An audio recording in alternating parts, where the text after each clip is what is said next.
future-proof your career? Bruce Daly. Thank you, Paul.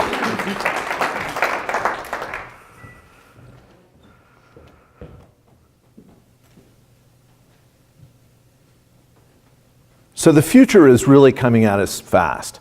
Self-driving cars, Bitcoin, artificial intelligence. So the question I think that we're all going to have to answer at some point is, what we're doing today, we may not be doing in the future. So if you're employed, one thing that you might want to think about is, how can I future-proof my career?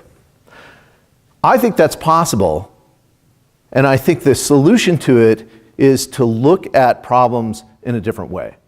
And there are really three types of problems in my estimation. The first are straightforward problems. The second are complex problems. And the third are complicated dilemmas. Now, to explain what I mean by that, let me use the analogy of the Golden Gate Bridge. So if you think about a straightforward solution, if you have to get from point A to point B, that's a pretty straightforward problem. And there's a lot of straightforward solutions. If there's a body of water in between those 2 points, you can come down to the body of water, you can swim across, you can get a ferry service, you can go around the obstacle. All of those are solutions to that problem. Now, there's only 6,700 feet that separate San Francisco from Marin County. But that distance was so great that the first commercial ferry service was founded in 1820. And by 1920, the San Francisco ferry service was the largest in the world. So this fairly straightforward solution actually created problems. San Francisco was the largest city in the United States that was serviced by ferry, and as a result, it lagged economically behind other cities in the United States. So, a straightforward problem required a complex solution. And a complex solution is different than a straightforward solution because it requires a lot of expertise, more than any one human being can rightfully claim to master. So for instance, in the case of a suspension bridge, you have to consider the geology that the bridge is going to be built on. You have to consider the salinity of the water. You have to consider the currents. You have to consider the traffic from other objects like boats. You might have to build an artificial island at the base of the towers. You even have to take into account the curvature of the earth if the bridge is long enough. So as a consequence, complex problems can be solved, but they required a large number of people to solve them. So in the example of the Golden Gate Bridge, in 1933, spanning that gap of 67,000 feet was started, but it took 4 years and thousands of people and $35 million in 1930 dollars to create this complex solution to this problem. Now, it was pretty successful. Today, roughly 120,000 people cross the bridge every day and go back and forth. So that was a very successful solution.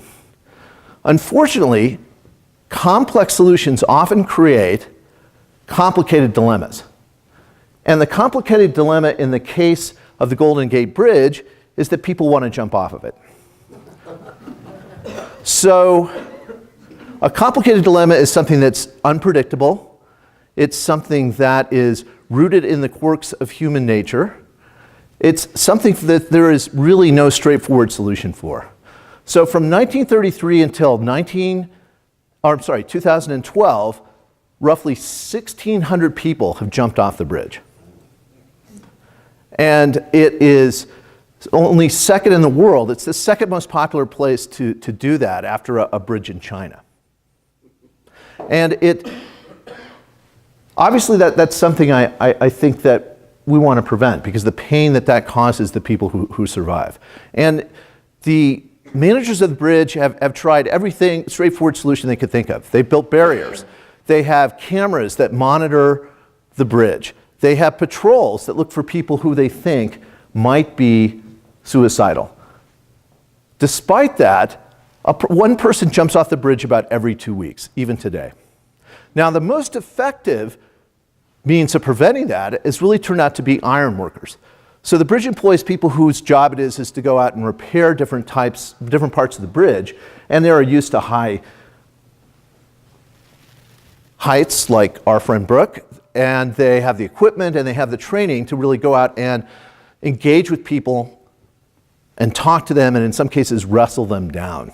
And one of these iron workers, Ken Hopper, is actually credited with saving over 30 lives.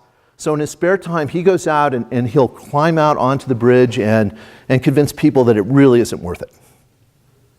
So when you think about what's happening, straightforward solutions are all going to be automated. And artificial intelligence is making a lot of headway with complex solutions. But fortunately, the solution to future-proofing your career is very straightforward. It's work on complicated dilemmas. Mr. Toastmaster.